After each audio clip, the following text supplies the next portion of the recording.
ওরে বাবা রে, ও সূর্য মামা,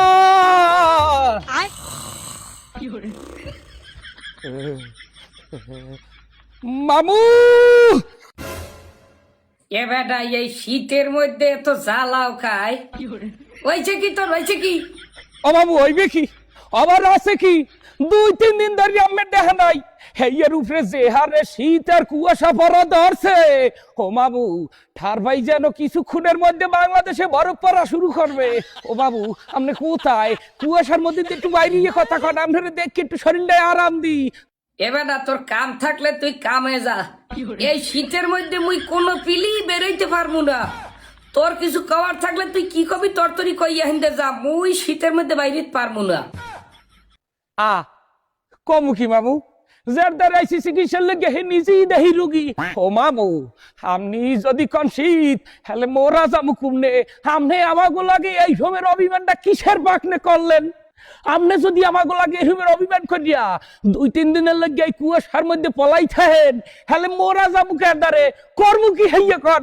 তোরা একসের বিয়ে কর। হ্যাঁ কি? বিয়ে কর, বিয়ে কর, একসের বিয়ে কর। বিয়ে ছাড়াই শীতের কোনো সমাধান নাই। ওই বিয়েটা করবি তো বিপদে পড়ছি। বিয়ে করার কালে তো আস্তে আস্তে করছি, এখন গোসল করতে গেলে বোঝন যায় এই গোসলটা করবো কেমনে? কে একসের ম্যাজিক গোসল কর, ম্যাজিক গোসল। বাবু আপনি ইয়ের কি করেন? বিয়ে একটা করছি ঘুমায় ডাইন পাশে, এই বাম পাশ আর এই সামনের পাশ আর পিছনের পাশ, এই 3 পাশ থাকে খালি। এই 3 পাশ দিয়ে যে শীত ঢোকে আর ঠান্ডা ঢোকে, হেই মাথা মুখি দেয়া। কে বাকি 3 পেশের লেগে তুই আরো 3টে বিয়ে করিলা। 4 বিয়ে পর্যন্ত তো বড় ফরজই আছে। বাবু যা কইছেন ভালো কইছেন, কিন্তু আস্তে কন বাবা। হইয়া যদি আমার বউ হলে, আপনারে তো হাতের দ্বারে পাইবে না, কেলাইবে আনে মোরে শীত কেললে বেতা মামু। বেটা বেতার ডর মগো আছে। একদিকে হইলে শীত, আর একদিকে কালগো বাদে পরশু তোমাকে 31st নাইট। এই শীত আর 31st নাইটের আতশবাজি আর বোম আর শব্দ দূষণ, পরিবেশ দূষণ থেকে নিজেকে সেফ রাখতে আইত্য গোপনে আসি। কি কন মামু, এই শীতকালে বাঙালি বাসি আমের বর্ষায়, আপনি যদি কনে ইয়া তাহলে বাঙালি বাঁচবে কেমনে? এই রকমের 2-3 দিন ধরে যদি ডুকি পালান দেন, কুয়াশার সাথে কিছু চিনায় না সকাল টু সন্ধ্যা, এলে এই শীতে বাঙালি বাঁচবে কেমনে? আর চাইয়া কুয়াশা না দিয়ে বড় ভাবাইয়া মারি আমার একশোটে।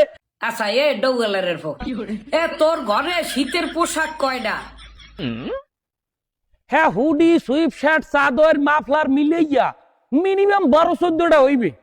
আর ঘুমাও কোথায়, কি বেইলে ঘুমাও? আমি তো ঘুমাই মামু 5 তলায়। 5 তলার উপরে আমার বাসা, বাসার উপরে খাট, খাটের উপরে তোষক, তোষকের উপরে আমি, আমার উপরে 4-5টা লেবার কম্বল। আরে ডৌগেলারের ফো, 1 ডজন শীতের পোশাক, 5 তলার উপরে ল্যাব কম্বলের তলে থাকেও তুমি শীত মাতাইতে পারো না।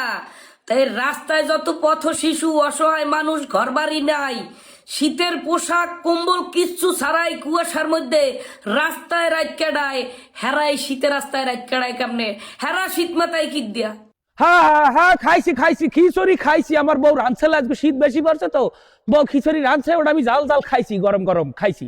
ও হালার ভালা, তুই বউরাতের গরম খিচুড়ি খাইয়াও তুই শীতে বাঁচো না। তাহলে এই এতিমখানার মাদ্রাসায় যে কোরআনের পাখিগুলা বাপ মা ছাড়া মাসের পর মাস থাকে, বছরের পর বছর থাকে, আলু ভর্তার ডাইল খাইয়া এই শীতে ফজরের কালে ঘুম দিয়ে উঠতে ঠান্ডা পানির দিয়ে উজু করিয়া নামাজ পড়ে কি বাইলে? না বাবু, কথা যা কইছেন হ্যাঁ ঠিক কইছেন, এ কথার উপরে কোনো কথা নাই। কিন্তু আমার তো ওরকম সামর্থ্য নাই যে রাস্তায় দিন কাটাইনে রাত কাটাইনে এই অসহায় মানুষগুলোর জন্য কিছু কর্ম। সামর্থ্য থাকলে করতাম। এবারা তোরে এই ডিকশনারি পড়াইছে কোন পাড়ার ফোপাটা? এবারা মানেরে সাহায্য করতে কি সামর্থ্য লাগে? এই যে হারাটা দিন ফেসবুকটার মধ্যে এই শীত নিয়ে কত ঠাট্টা মস্করা, পোস্ট, লাইক, কমেন্ট, শেয়ার করো। কে রাস্তাঘাটে কাটাইনে অসহায় দুস্থ শীতার্ত মানুষের কষ্টের কথাগুলো তুই প্রচার করতে পারতি না? এগুলো প্রচারের মাধ্যমে যদি একটা সামর্থ্যবান মানুষের কাছে যায়, আর সেই সামর্থ্যবান মানুষ যদি একটু সাহায্য করে, ওই শীতের তো মানুষটার যদি একটু উপকার হয়, হেতির তো যায়, তোর সামর্থ্য লাগবে কি তাই? না মামু, আপনি উচিত কথা কইছেন। এফির আমার মাথায় ঠিকঠাক মতো হানছে। আমার সামর্থ্য না থাকলে আমি সামর্থ্যবানদের কাছে এগো কষ্টটা পৌঁছেই দেবো, যাতে আমার মাধ্যমে হইলেও পায়। এই জিনিসটা আমি করমু, কিন্তু মামু অনুগ্রহপূর্বক এই বাঙালির উপরে আপনি অভিমান করবেন না, বাঙালি ছেড়ে মরিয়ে যাইবে।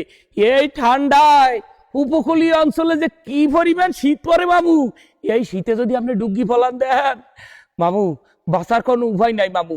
আপনি দয়া করিয়ে দেখা দিয়েন, আপনি দয়া করিয়ে দেখা দিলে এই বাঙালির অস্তিত্ব টিকিয়া থাকিবে। এবার না ফাওফানা না ফুটতে তুই যেই তোর কাম হর কামে যা কামে লাগবে। তোগো এই 31st নাইট পরিবেশ দূষণ আর শব্দ দূষণ শেষ হইলে আমার সময় মতো আমি আসমানে উঠবো আনে, আমি আমার দেহা দিব আনে। তুই এখন যা, দৌড়ের উপরে রাস্তা মাপ।